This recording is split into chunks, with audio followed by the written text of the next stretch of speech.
యోధా స్తుతి గోత్రపు సింహమా యేసయ్యా నా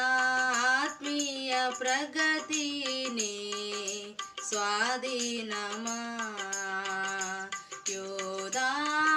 స్తుతి గోత్రపు సింహమా యేసయ్యా నా ఆత్మీయ ప్రగతిని స్వాధీనమా